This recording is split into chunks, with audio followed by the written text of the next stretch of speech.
You are listening to the Two and Out CFL podcast, a proud member of the Canadian Football Podcast Network.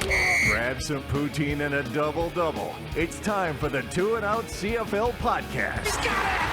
Oh, baby! Every week, Travis Currah. That's Grey Cup me, which is a different person. And Brazilian Tide. Hunters are people too. Talk fantasy football, bring you the latest in CFL news, and sprinkle in a little bit of nonsense. Oh, nearly intercepted and it's over! Ready, set, hunt!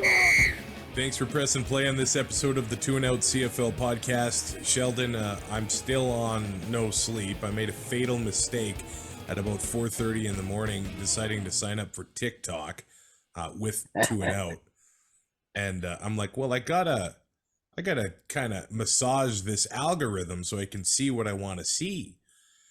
And I follow all the CFL teams. I did make a post of a clip from our last episode, and then I just go down this. It's addicting. So my algorithm is half CFL, half crazy food. So like seeing these delectable pasta dishes, or, you know, giant stacks of waffles with maple syrup dripping down. And that's exactly what I want to look at 4:30 in the morning. So if I'm a bit rusty, I apologize, brother. Well, that's good. I was just scrolling TikTok while I was waiting for you to get ready, and my algorithm right now is cat videos and but specific. It's like a specific cat that looks like my cat Simba, because I keep sending him to Tam. So I assume that's why I'm getting all the videos. So cute. Is it like one cat or just all these cats? No, it's similar. All these. Yeah, just an orange cat. I'm a sucker for cat videos. I'm actually really impressed by this algorithm. Every now and then you might see a cat tail, because I have a cat with me. Is that a tail? It is. I gotta bring up this story. The Players Association of the CFL concerned that the Labor Day Classic between the Elks and the Stampeders went forward. Brian Ramsey, the executive director of the PA, told CBC News that the CFL had broken the agreement it made with the PA to halt any on-field activities when air quality ratings are above 7. Now, I had heard something similar during the Rough Rider Bomber game, or at least beforehand, and the air quality, I think, turned out being better, at least at the stadium, than they thought it would be earlier in the day. And I think they had mentioned that they've got these instruments monitoring air quality at the stadium. And the air quality seemed to be better there. Now, I went to Calgary and Edmonton, and it was a lot more hazy. I did think there was maybe some fog lingering in the air as well, because at least to my nose, it was not as strong as even Sunday morning in Saskatoon or Lloydminster. Yeah, I put on a lot of miles this past weekend, but I loaded up on Benadryl and went to McMahon Stadium, and it seemed to get me through Monday afternoon. But this is definitely an interesting story, and I think the air quality probably kept quite a few fans away from McMahon Stadium that day. Well, yeah, but even in like Regina, before you got to town, it was still pretty hazy, and you could barely see the downtown street or the downtown buildings. But I texted a friend in the middle of the game saying how this is awesome that it cleared, and he's like, it's still a 7. Oh, geez. So yeah, it definitely looked a lot hazier to the viewer at home. I know I wasn't there in Calgary there, but yeah, it's very interesting if the PA told the teams to get off and they didn't. Yeah, he's saying that they demanded that players be removed from the field, adding obviously that it's very upsetting for our membership. They were confused as to why the game was not stopped. The CFLPA's reached out to the Occupational Health and Safety Center in Alberta, and they plan to meet with the commissioner of the CFL Thursday, which is the day that this is released. Man, quite the interesting story coming out of that Labor Day game. Now, We are here, week 14 of the CFL season. Already, Winnipeg and Toronto can clinch playoff berths with victories this week. But Friday Night Football is the Ottawa RedBlacks being 3-point favorites against the Hamilton Tiger Cats, where the over-under is 47.5. Now, this is another one of those wrinkles of the schedule, Sheldon, where the Ticats get one full practice playing on Monday against the team coming off the bye. Like, Yeah. I realize that we're scared about going against the big bad NFL on Sunday. I think it's dumb that Sunday games stop. I really do. I don't know if that would have helped the scheduling situation in this case, but either way, tough situation for the Ticats here in a game that has massive playoff implications. Yeah, no doubt. But first, let's pour one out for the Thursday night games because Yeah. I'm in the minority of people who actually really like Thursday night games. I feel like a Thursday night game gets me ready for Friday and then gets me ready for the weekend. But yeah, I know when you had Randy on, he said that their aim is to get everyone just a little bit upset. But like, this is, it's not just being upset. Like, it's happened. It's just, it's not. You I talk love about how player it's safety. not. It's Yeah. Right. That's how much it is. Like, it seems like this happens like once a week, really. yeah, and okay, let's say it's fine that it's happening to all the teams equally, but that's not fine because if you're gonna preach and preach and preach that player safety is paramount, this is not player safety. You're not giving the teams the ample time to rest, recover, and be able to practice to make sure their bodies are right for the game. So they got to take a hard look in the mirror because they need to fix this for next year. A team coming off a bye can't face a team with one practice. That's terrible. You'd think that with the Thursday games being gone that this wouldn't happen, but here we are, week 14 of the season. There was some drama surrounding the Tiger Cats. I guess it's been extinguished with Duke Williams sending out a post on X on Wednesday saying, yeah, it's been good, Hamilton, but I'm out. And it has now been deleted. From what we gather, he's been dealing with some nicked up ribs for a few weeks, and I think the Ticats wanted to sit him this week against the RedBlacks, and I don't know if he didn't take it well or what happened here, but Orlando Steinauer saying that Duke Williams is still with the Hamilton Tiger Cats, but sometimes where there's smoke, there's fire. I think we kind of expected a lot more drama from the Tiger Cats this season with all the big personalities that have joined the organization in the offseason. But as the losses pile up and the pressure becomes more and more fierce in a Grey Cup year at Tim Hortons Field, I don't know, maybe there's some cracks in the shield of the Tiger Cats right now. Oh, for sure. Like let's be honest, it's been a rough couple years for Duke Williams. Like he didn't play to the way that he was advertised in Saskatchewan, and had some disciplinary incidents, let's say. I think he was thinking a fresh start, and there's really been not a lot good in Hamilton. So I'm not shocked. I know in the group chat I theorized that maybe this was bet cut down and he was just going to be a casualty of that. But I think that was last week. So I think don't it's know. 10 games, I believe. Is it 10? Okay. So should be over with then, I guess. But I don't know. It's got to be tough being a Hamilton fan. I know that it was tough being a Rider fan last year, but we were 6-5 last year at this time, the same record as we have right now. So things are looking a lot more bleak in Hamilton than it was last year for Rider fans. And I know on Labor Day, they set an all-time attendance record at Tim Hortons Field for a regular season game. But when you haven't won the Grey Cup since 1999, and I'm not making fun, I'm not poking fun here. It's like this pressure is going to, I think, restart every single year. And it's going to be the elephant in the room going forward until the Ticats win the big game in November on whatever Sunday it happens in November. And the same happened with Winnipeg too, I think. It was just that pressure over and over. That was fun, though. Yeah, until they got it done in 2019. The Ottawa RedBlacks looks like they've made the most of the bye week. Some guys getting healthy here. Linebacker Frankie Griffin, safety Justin Howell, receiver Nate Bahar, all set to return this week.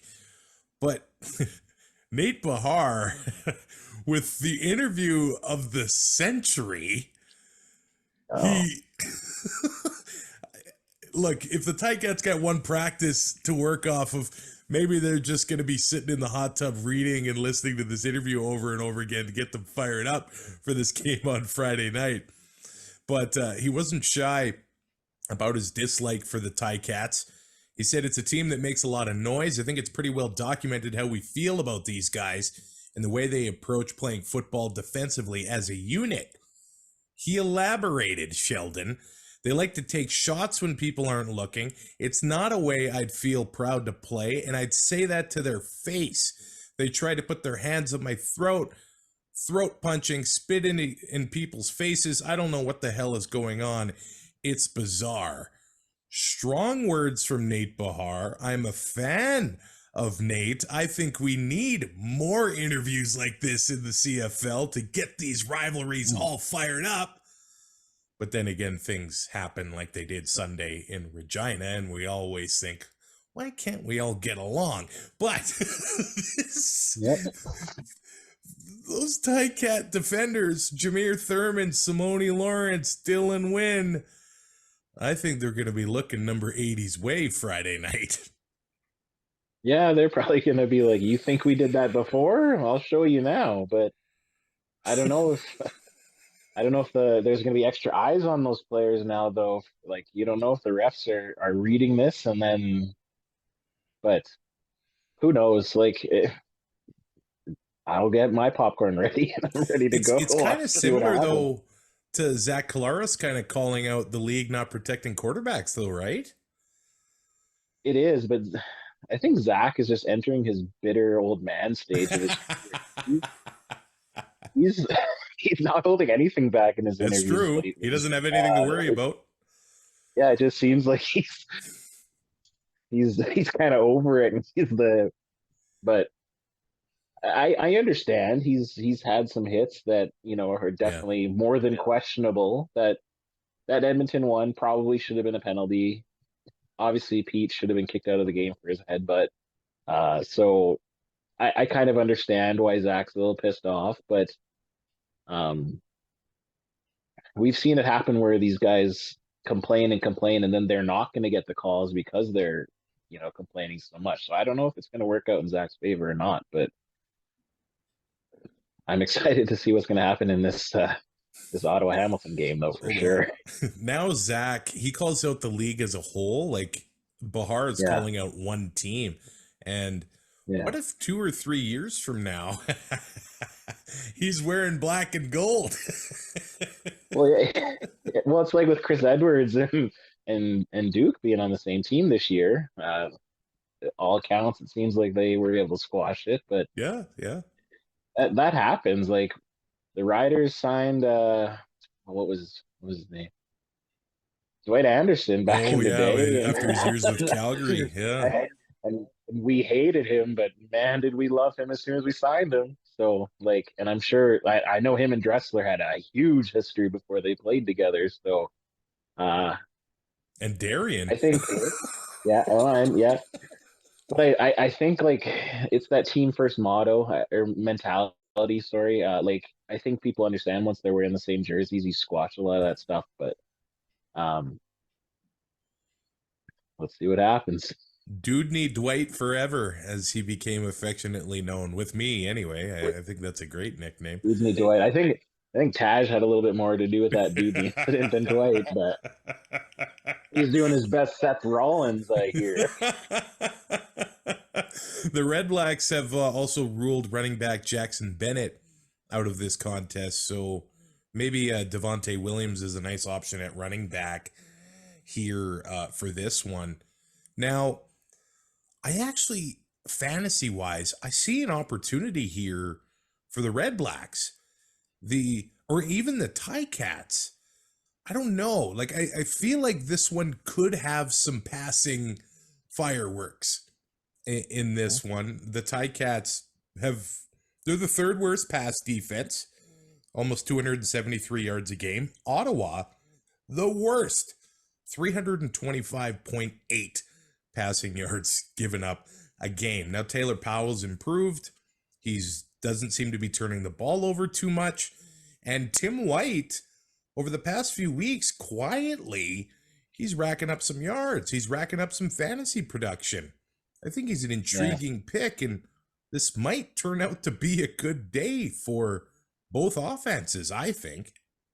It could, but going off them not having as much rest as they should, Taylor Powell took a beating in that Argo. Like, there was a couple times when he got rocked, and so he's not going to have that a regular amount of time to recover. So it'll be interesting to see. But I think he's going to be pissed off with the the hits he was taking. And like, Ottawa's defense, they give up a lot of passing yards, but they also lead the league in takeaways. So we'll have to see if that trend continues too. Now, it's quite possible that a team just playing on Monday, then again on Friday, is not 100% recovered, right? So probable, I'd say. Yeah. Do they try? Well, I don't know if anybody's 100% at this point of the year. Do they try to get the balls into different players' hands that might be a little bit more fresh? Kind of like, I know Tyreek McAllister's returning kicks, but maybe you could get him more involved in the offense because James Butler might have been in a dozen car crashes just a few days prior. Yeah, like you would think that would be a smart play, but at the same time, you only have one practice to insert that stuff and to make sure that they're able to run it as they should in practice. So it'll be interesting to see what Scott Milanovich has up his sleeves for this, because the O-line's going to be tired. They don't have a bunch of new O-linemen to play. So it's a tall task, but luckily for Hamilton, they're playing Ottawa. They're not in the top third of the league, I would say. So at least it's not like they're coming off one day of practice and having to play the Argos. Well, I guess that would make sense to play the Argos, but coming off, the Bombers off the bye or something like that. So better than it could be, I guess. If the Red Blacks win, it becomes a tie for third place with the Ticats. Both teams would be 4-8. And right now, the Red Blacks have not won a game inside their division. The only other team to not win a game inside their division is Edmonton. It would be massive for both teams to get that first win inside their division this weekend. It is a triple header on Saturday. It starts with the Pure Later Tackle Hunger game in Toronto as the Montreal Alouettes are in town. Of course, the late great Chris Schultz, Grey Cup champion with the Argos, was a spokesperson for Pure Later Tackle Hunger. He was an absolute champion with that initiative. So if you're going to BMO Field on Saturday, bring those non-perishable food items, and I think the Grey Cup will be in attendance as well. It's always a cool thing with the Tackle Hunger games. Now, the Argos here are listed as 10.5-point favorites. The over-under is at 52. I wonder, like, if I had to pick an upset special, or at least to cover the spread, I might be leaning Alouettes here. The same thing. It's a short week for the Argos. And I realized that they went out and they took care of business quite handily against the Ticats. But I don't think it's smart to underestimate the Montreal Alouettes. If we talk about past defenses, surprisingly, the Argos are at 8th. They're right between The RedBlacks and the Ticats, they're one of two teams to only be giving up over 300 yards passing a game. And Austin Mack only needs 29 yards to clear 1,000 on the season. He could be a 1,500 yard receiver in his rookie year in the CFL. It's going to be interesting to watch to see how the Argos are going to limit Austin Mack.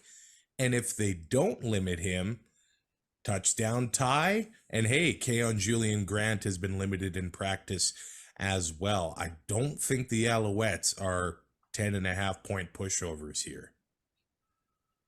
No, it's going to be a closer game for sure. But we saw last week that Cody wasn't quite back yet either, I don't think. So it'll be interesting to see, because I just say both teams are kind of banged up going in there, given Toronto's lack of only getting one more practice than the Tiger Cats. But yeah, I still think Toronto's just they're a better team, obviously, than Montreal. So I still think Toronto wins, but you're right. Montreal could easily cover the spread, I'd say. Yeah, it's going to be an interesting one to watch. Another big story, I think, for the Argos, and it's not going to get as much traction, but extending offensive lineman Peter Nicastro, 24 years old, has been playing great for the Argos. They've locked up their QB long term. Now they've locked up, a stud Canadian offensive lineman long term. That is big for the Argos. Absolutely. It's always huge when you can lock up young talent on that O-line. And you look at the year that AJ Ouellette has had, Andrew Harris. So obviously their O-line is looking pretty good. They're keeping Kelly upright for the most part. So you lock down a solid young member of your core, and that's huge. Look at the Riders. They lose Heenan. You got to lock up those young guys. Now, hey, good point about bringing up the Argos rushing game, because at times the Alouettes have struggled against the run, and that might be what the Argos want to do here.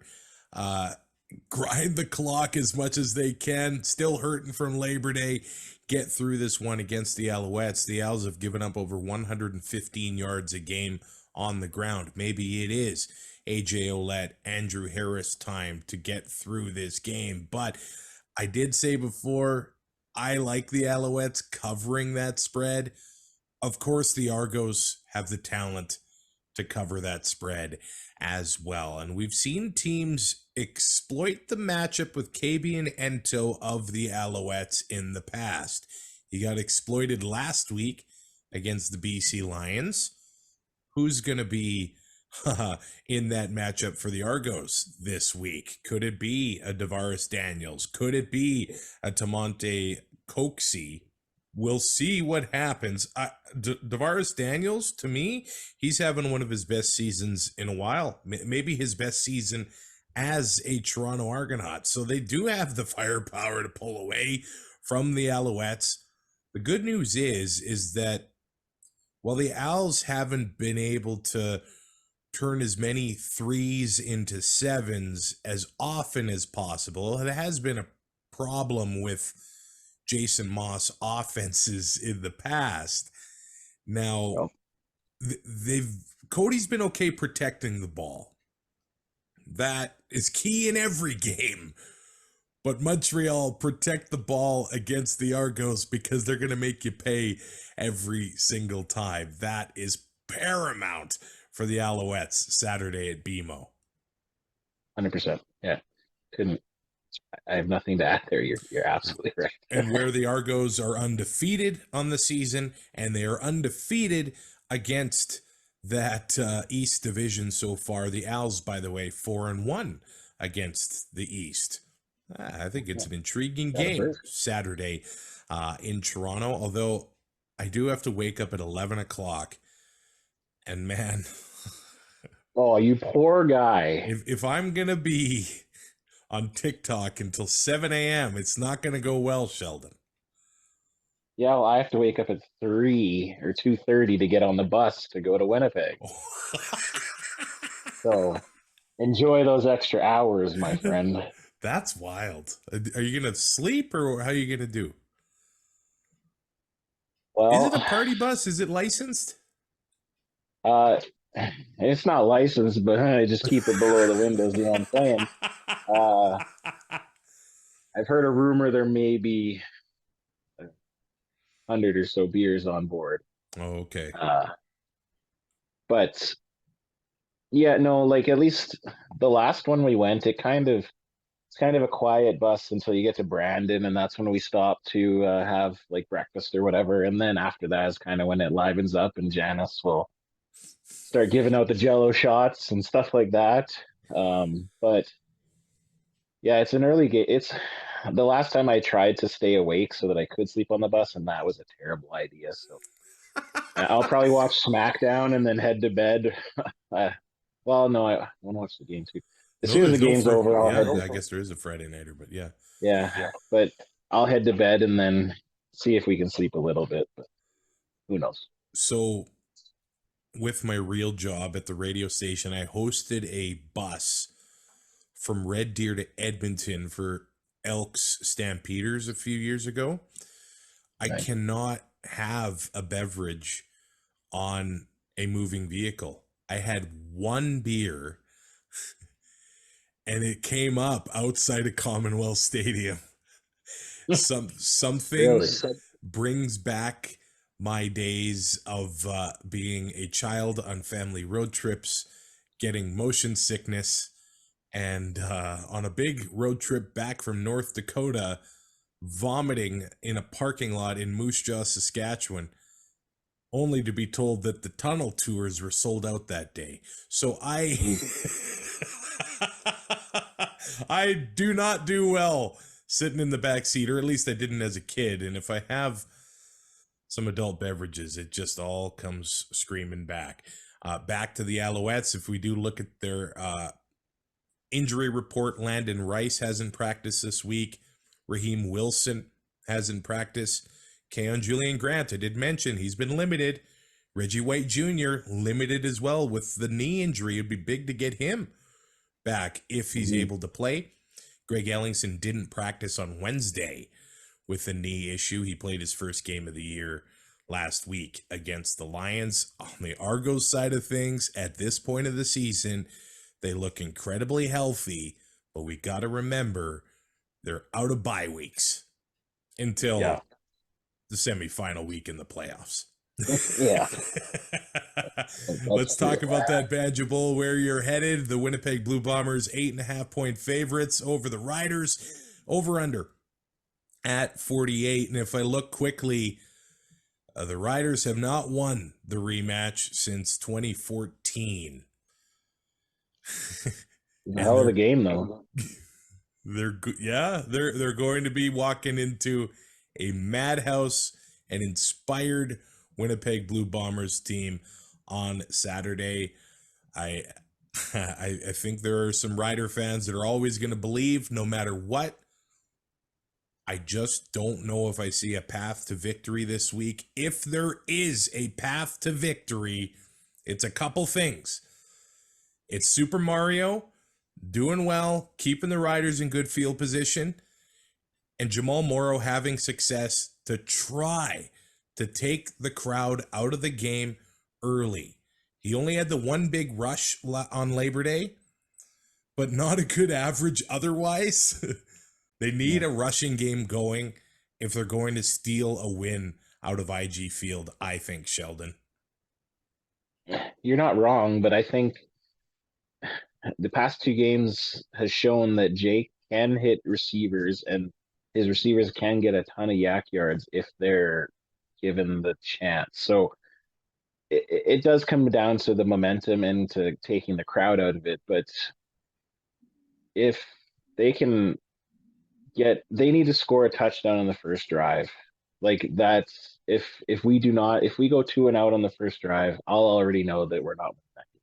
And it's silly to say that because there'll be another 58 minutes left in the game, but the IGF is the type of stadium that if you do not silence it, it becomes deafening in the snap of a fingers. And we've seen that Zach Claris can do that we just saw last game. There was the Riders had a big drive, scored a touchdown. Zach, 3 plays, touchdown. Riders scored first in overtime. Zach, 1 play, touchdown. So they need to score often. But the thing is, Winnipeg has made mistakes in early games at home, but no teams have punished them for it. The Riders need to punish them for it.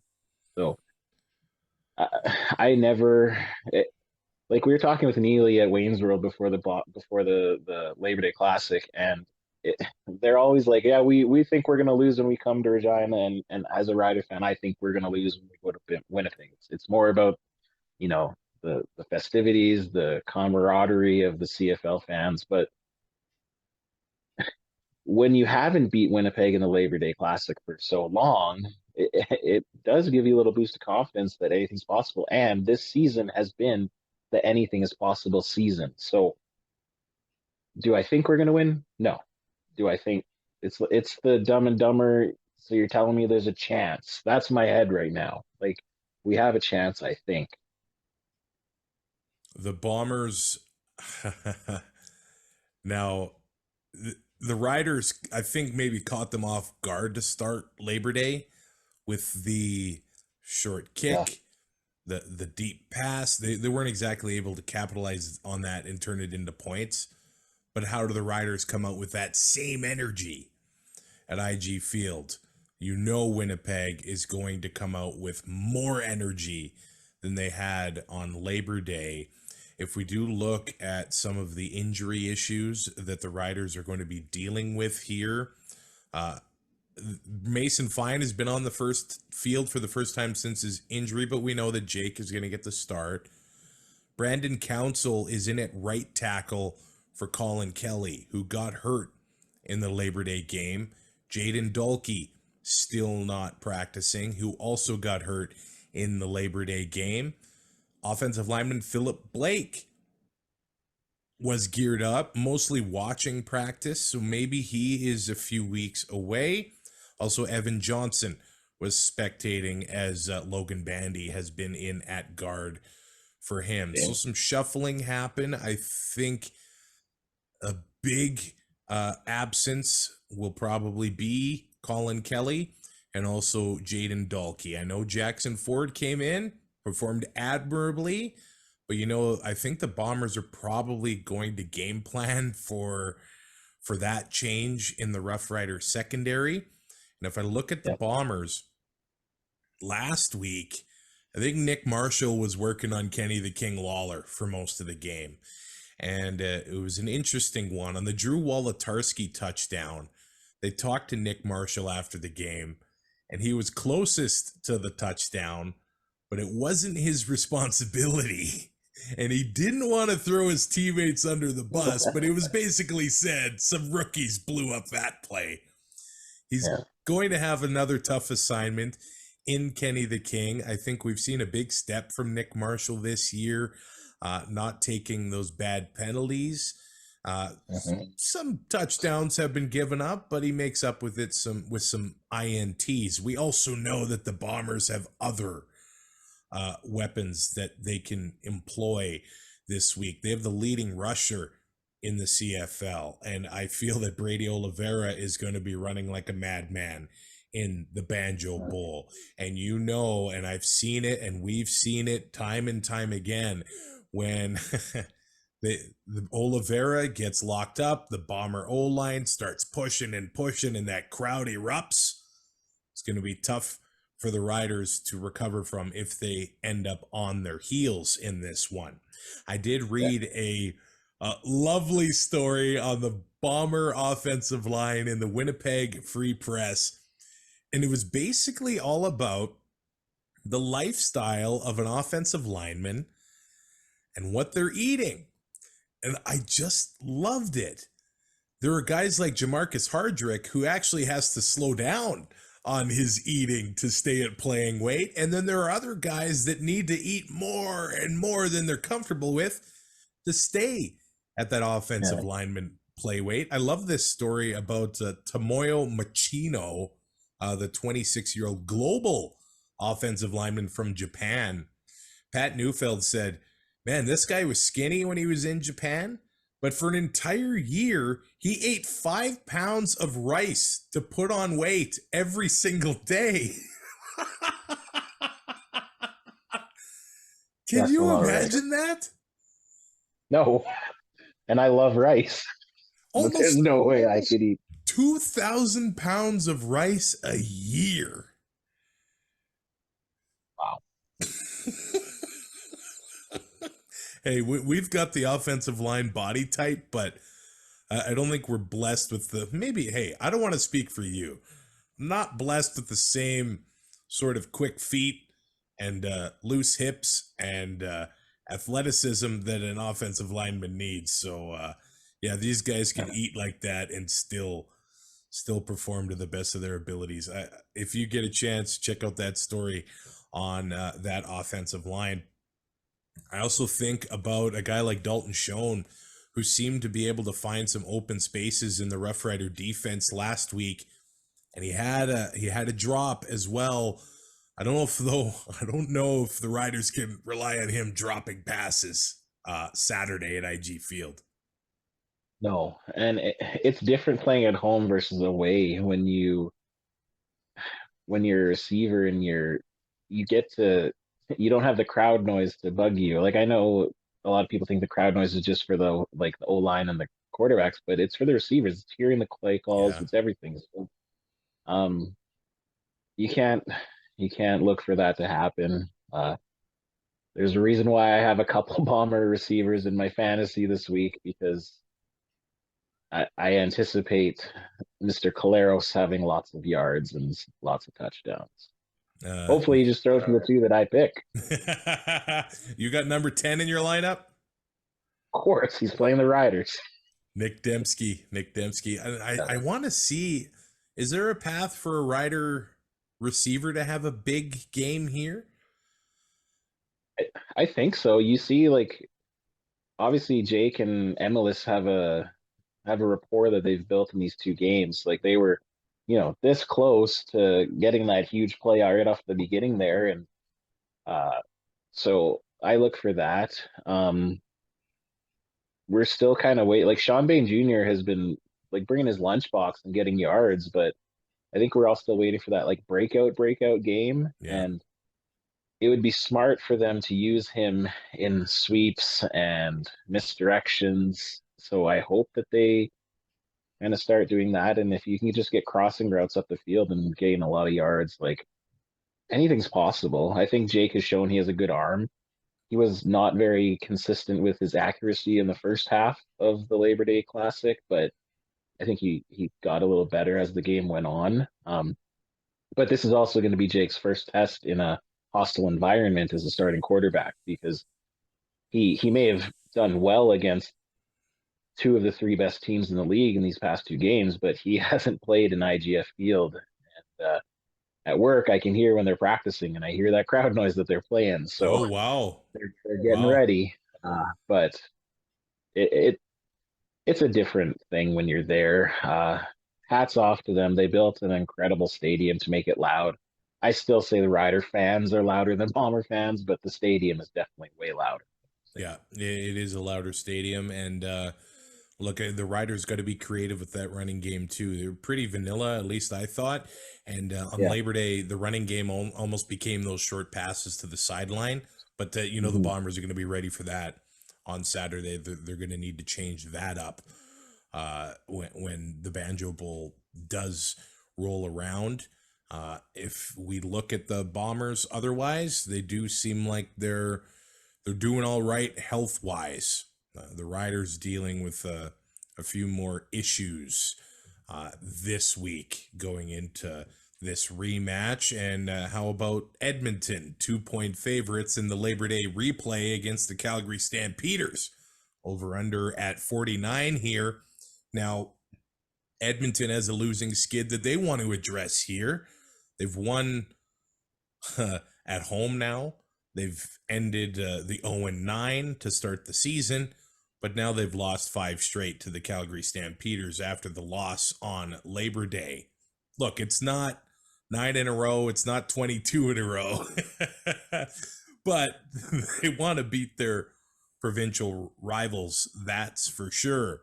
If we talk about game plans and changing it up for the rematch, what do the Stamps need to do to limit number 2 and his rushing attack? 135 yards on Labor Day. They can't afford that to happen again. No, they need to spy him, and they need to spy him all game long, but they need to be smart and not just making it Cam Judge the entire time, because he was getting really tired. So if they can, switch it off between, just go series by series, somebody else spying, because I think it was effective when he wasn't tired or running. Like that one drive killed him. You could see him just huffing and puffing, like when they're down by the red zone there. But that's the only way. You have to have the linebacker who's mimicking his movements, and then you hope to just limit it to 7 or 8 yards instead of 40 or 50, like he had a couple of those. And the Elks need to beat Calgary through the air.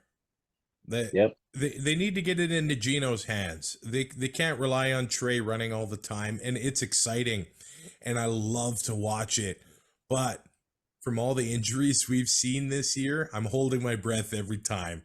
He's a strong kid. He's a young kid, and he looks like he's not taking massive hits because he's pretty tough to square up. But I hold my breath every time he's running all over the field. Get it into Gino's hands. That has to be a key for Edmonton. It does. And if Jarius Jackson was smart, he'd be having his receivers just watching film on what the Bombers do when Zach is in trouble, because they know how to get to the open side of the field. Like that's you want to game plan and watch film against the team you're playing. But I honestly think that would do them a lot of good, because if Gino can get open, he's catching 9 out of 10 balls, and you're going to get first downs. And it's just, I see so much potential there, especially with Ford running around and Calgary's defense going crazy and not knowing what to expect. But they've, at least last game, they were able to limit that, because there was only a few times where he actually was able to hit somebody wide open when he was scrambling. Yeah, you're right. Like they always rally to Zach, and when he is just running all over the place, he's able to find an open receiver. There was one play I noticed on Labor Day where Trey is doing his magic, running everywhere, and Dylan Mitchell ran out of bounds. And it looked like Trey wanted to throw to him, but he couldn't because he had already stepped out of bounds. So the receivers, and it's probably a challenge. Like, there are also some of those plays. I am absolutely shocked that the Elks didn't take an illegal block or a holding. Like, there are a lot of times when they lose track of the quarterback and they take holding penalties. But for some reason, the Elks are able to stay clean on that part of the game. But they were taking a lot of penalties in other parts of the game, too. So, this is, I think, the first home game in a while where Edmonton are favored. It's only 2 points, but they're favored. It's a long while, yeah. Well, usually they give you 3 points for your home team, right? So, maybe they're not technically favored, but because they're playing at home. But no, I think she should be favored, because we've always seen it. It's tough to sweep back-to-backs, home and homes. I know Calgary's done it past couple of years, but it's always tough. And especially if you're that team that lost the first game, in the other team's stadium, you have that extra fire, and you know that you're going to have the crowd behind you. So I think you come out a little bit more on your feet and ready to go. So I hope that Edmonton can pull it off. It's the best case scenario for the Riders if they split. So, but we just need to see consistency in the receiving corps and getting the ball. So. but I did pick Trey Ford and I picked Gino, so I like it. I I'm like it. thinking it's gonna happen. I see what the Elks did early in the game, and they were able to get to Jake Mayer, and they're able to pressure him early in the game. But then that all changed in the second half, and I don't know if that's they'll call it the prevent the win defense, but Jones was throwing blitzers all over the place, and Jake now has these veteran receivers that aren't strangers to the red and white in Mark and Michelle, Reggie Bagleton, and Markeith Ambles. At the beginning of the year, they had quite the young receiving core, and Luther Hakanavanu is another guy he's kind of unheralded, but a big Canadian talented guy, and now he's got support from the vets there, and they aren't dropping the ball. At least they didn't against Edmonton. So the Stamps have a lot to build off of from that fourth quarter, and I don't know if they can carry that momentum into Commonwealth Stadium on Saturday evening, but they are also dealing with some injuries themselves. Defensive back Michael Griffin hasn't practiced, the knee injury. Titus Wall left the game with a shoulder injury, and that'll be a big absence if he's not able to play. And it might be a long-term injury for the Stampeders. Receiver Cole Tucker hasn't practiced, but they do seem to have some depth there. Nick Taylor, who we've seen in the defense of the Bombers in the past, he is practicing. He was a healthy scratch, actually. Trey Odoms Dukes, the receiver, was a healthy scratch as well. But Dedrick Mills limited in practice, the running back as well with the Stampeders, who seem to take over for Kadeem Carey every few series and also in the red zone. So if he's not going to be playing running back, that might be a big absence for the Calgary Stampeders. AC Leonard for the Elks, not practicing as of Wednesday. Still got some time to get going for Saturday as well. But David Foucault, the offensive lineman, limited in practice. And Luchez Purifoy, limited in practice as well. I think some thought that it might be a worst-case scenario for him. But you've seen him play in Saskatchewan. We've seen him in BC. If he's able to get back on the field sooner rather than later, good news for that Elks defense. Oh yeah, he's a game changer. He's awesome in the backfield, and he's a really good returner too. So he's the one guy that I really didn't want to lose out of the secondary. But yeah, if he's even close to being ready, he'll be playing. If that's that Pennywise mask on for the entrance and all. Do you like clowns, or are you scared of clowns? I'm not scared of clowns. Tammy, petrified of clowns. Really? So, if I even send her like a clown gif or like a meme, yeah. So I do it anyway. We grew up with Doink. Well, I know Doink had a heel run too, but yeah, probably. Yeah. Well, also when I was a kid, I didn't watch horror movies because I was a wussy. Yeah, so I avoid them at all costs. Oh, I love them now. Oh, now that I was at my friend's house when we were like 8 or 9, and the babysitter she wanted to watch Exorcist, and she thought it was cool for us to watch it. And at 8 years old? Yeah, it scarred me for quite a while. to the point where then I tried, like, I was too afraid to watch Urban Legends, and that's like one of those stupid slasher ones that you just laugh at. But it took me a long time until I could get over that, but now I love it. All right, I'm going to go over my fantasy lineup here. I feel like it is quite unorthodox. I don't know how I feel, but I'm in the Champions League. Yeah. So I'm in for some of the big money starting week 18. And by the way, if you finish first in CFL Fantasy this week on the whole site, I was 8th. I lost by 5 points. Man, that hurt. But I got Dustin Crum, Brady Oliveira, Kadeem Carey, Tim White, Justin Hardy, Dalton Schoen, and the Elks defense. I don't know how I feel about the Elks defense. I don't know how I feel about my entire lineup. So I might change a lot of it. But what's yours looking like? Well, I have Trey Ford.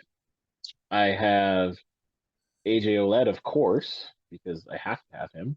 I have Kadeem Carey, Nick Dembski, Kenny the King Lawler, and Eugene Ooh. Lewis, and the Elks defense as well. All right. In the CFL Podcast Fantasy League, I've got Ben Grant from the X's and Argos podcast. Best of luck to him in Pick'em this week. I'm rolling with Ottawa, Toronto, Winnipeg, and Edmonton. You? Yeah, same. I was thinking about picking Hamilton, but I just don't think I could. If I if there is an upset, I think it might be Hamilton. But no, that's terrible. No, yeah, same as you. We're good. If I switch a pick, it might be to Montreal just because I like to live dangerously. Mm. We'll see. We'll see. But I just like the Miz, I've got it. Nah, never mind. You know where Just I'm like the going with that Miz. if you're a wrestling fan. Did you watch Raw last night yet? No, I haven't. Oh, okay, then I can't tell you. You can rate, We'll have to catch review, up. and subscribe to Two and Out on your favorite podcatcher.